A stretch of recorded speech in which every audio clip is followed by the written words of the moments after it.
আসসালামু আলাইকুম রহমতুল্লাহ। বিশ্বাসের আকাশে যুক্তির আলো ছড়াতে লজিক্যাল রায়ান বইয়ের আজকের পর্বে আপনাদের স্বাগতম। আজ আমরা জানব আরবের মরুভূমি ও 9 বছরের কন্যাদের গল্প। পুরোটা সময় জুড়ে আপনাদের সাথে আছি আমি মোহাম্মদ দীপুল হোসেন। চলুন মূল পর্বে প্রবেশ করা যাক। আরবের মরুভূমি ও 9 বছরের কন্যারা। বিকেলের দিকে ডিবেট ক্লাবের রুমে বেশ ভিড়। অরণ্যদা আমাদের ক্যাম্পাসের বেশ নামকরা তার্কিক। তিনি সেকুলার এবং হিউম্যানিস্ট হিসেবে পরিচিত। তিনি একটা ইন্টারন্যাশনাল জার্নাল পড়ছিলেন। হঠাৎ রায়ানকে দেখে একটু মুচকি হাসলেন। অরণ্যদা রায়ানকে উদ্দেশ্য করে বলল, রায়ান, তোমার যুক্তির ধার তো বেশ, কিন্তু একটা কথা বলতো, তোমরা যাকে সর্বকালের শ্রেষ্ঠ মানুষ বলো, তিনি কেন 50 বছর বয়সে একটা 9 বছরের শিশুকে বিয়ে করলেন? আধুনিক জমানায় এটাকে কি পেডোফিলিয়া বা শিশু নির্যাতন বলা হবে না? তোমরা এটাকে ডিফেন্ড করো কিভাবে? রুমে একটা পিনপতন নীরবতা নেমে এলো। প্রশ্নটা সরাসরি এবং বেশ তীক্ষ্ণ। রায়ান ব্যাগটা টেবিলের ওপর রেখে অরণ্যদার মুখোমুখি বসলো। ওর মুখে কোনো রাগ নেই, বরং শান্ত এক চিলতে হাসি। রায়ান বলল, অরণ্যদা, ইতিহাসকে বিচার করার আগে আমাদের টাইম মেশিন ব্যবহার করা জরুরি। আপনি কি জানেন আজ থেকে 100 বছর আগে ইংল্যান্ড বা আমেরিকায় বিয়ের ন্যূনতম বয়স কত ছিল? 1929 সাল পর্যন্ত ইংল্যান্ডে মেয়েদের বিয়ের বয়স ছিল মাত্র 12 বছর। আর প্রাচীন গ্রিস বা রোমে তো 9 থেকে 10 বছরে বিয়ে হওয়াটা ছিল খুবই স্বাভাবিক। অরণ্যদা, তাতে কি? ওগুলো তো বর্বর যুগ ছিল, আমরা তো এখন আধুনিক। রায়ান, ঠিক, কিন্তু আপনি যখন 7ম শতাব্দীর আরবের কোনো ঘটনাকে 21 শতাব্দীর চশমা দিয়ে দেখবেন, তখন আপনি ভুল করবেন। আরবের মরুভূমির আবহাওয়া আর আজকের উত্তর মেরুর আবহাওয়া এক নয়। মরুভূমিতে মেয়েরা খুব দ্রুত শারীরিক ও মানসিকভাবে পরিণত হয়। মা আয়েশা রাদিয়াল্লাহু আনহা যখন বিয়ে করেছিলেন, তখন কি আরবের তৎকালীন কোনো শত্রু যারা নবীজিকে সারাক্ষণ গালি দিত, তারা কি এই বিয়ে নিয়ে কোনো কথা তুলেছিল? আবু জাহেল বা আবু লাহাবরা কি বলেছিল যে মোহাম্মদ একটা শিশুকে বিয়ে করেছে? অরণ্যদা একটু ভেবে বললেন, না, ইতিহাসে তেমন তো কিছু পাওয়া যায় না। রায়ান, কেন পাওয়া যায় না জানেন?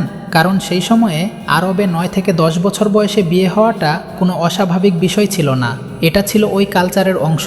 আচ্ছা দা, আপনি কি জানেন আয়েশা রাদিয়াল্লাহু আনহার সাথে বিয়ের উদ্দেশ্যটা কি ছিল? এটা কি নিছক জৈবিক চাহিদা ছিল? অরণ্যদা, অন্য কি হতে পারত?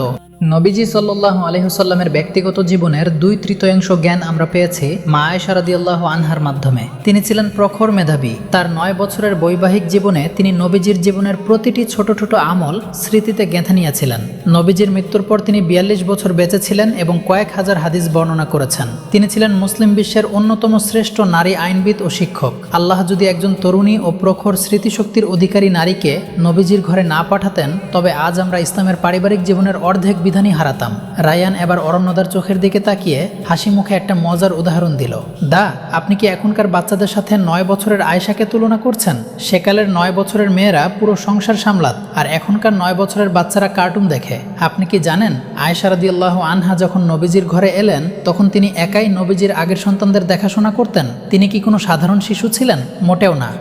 অরণ্যদা এবার গ্লাসটা নাড়াচাড়া করতে করতে বললেন, তার মানে তুমি বলতে চাচ্ছ সেই সময়ের প্রেক্ষাপটে এটা কোনো অপরাধ ছিল না? শুধু অপরাধ ছিল না তাই নয়, বরং আরবের ইতিহাসে এই বিয়েটা ছিল একটা বৈপ্লবিক সিদ্ধান্ত। এর মাধ্যমে আবু বকর রাদিয়াল্লাহু আনহুর সাথে নবীজির বন্ধুত্ব এক আত্মীয়তার বন্ধনে রূপ নিল, যা ইসলামকে শক্তিশালী করেছে। আর আয়েশা রাদিয়াল্লাহু আনহা নিজেই কোনোদিন এই বিয়ে নিয়ে অভিযোগ করেননি, বরং তিনি নবীজিকে পাগলের মতো ভালোবাসতেন। নবীজি সাল্লাল্লাহু আলাইহি ওয়াসাল্লামকে যখন জিজ্ঞেস করা হয়েছিল, আপনাদের কাছে দুনিয়া সবচাইতে প্রিয় কে, তিনি সবার সামনে উত্তর দিয়েছিলেন, আয়েশা। একজন নির্যাতিত শিশু কি তার স্বামীর চোখে দুনিয়ার শ্রেষ্ঠ প্রিয় হতে পারে?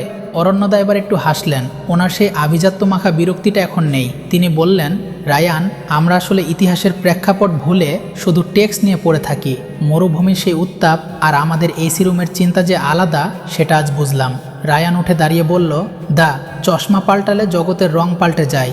নবীজি সাল্লাল্লাহু আলাইহি ওয়াসাল্লামকে বুঝতে হলে জ্ঞানের চশমাটা আগে ঠিক করা দরকার। আমরা যখন ডিবেট ক্লাব থেকে বের হচ্ছি, তখন বাইরে বৃষ্টি শুরু হয়েছে। রায়ান আমার দিকে তাকিয়ে হাসলো। আমার মনে হলো মেঘ সরিয়ে যেমন রোদ ওঠে, তেমনি সত্যের আলোয় সব ধোঁয়াশা একদিন কেটে যায়।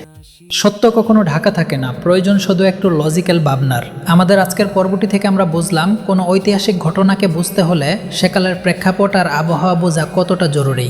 আজকের এই তথ্যবহুল পর্বটি শোনার পর আপনাদের কাছে আমাদের খুব সহজ একটি প্রশ্ন, ইসলামের ইতিহাসকে সঠিকভাবে জানতে আজকের এই লজিক্যাল ব্যাখ্যাটি আপনার কাছে ভালো লেগেছে কিনা? কমেন্টে শুধু হ্যাঁ অথবা না লিখে আপনার মূল্যবান মতামত আমাদের জানান। ভালো লাগলে লাইক এবং শেয়ার করতে ভুলবেন না। ইমানি পরশ টাচ অফ ফেইথের সাথেই থাকুন। দেখা হবে আগামী পর্বে। ততক্ষণ পর্যন্ত ভালো থাকুন, সুস্থ থাকুন। আল্লাহ হাফেজ।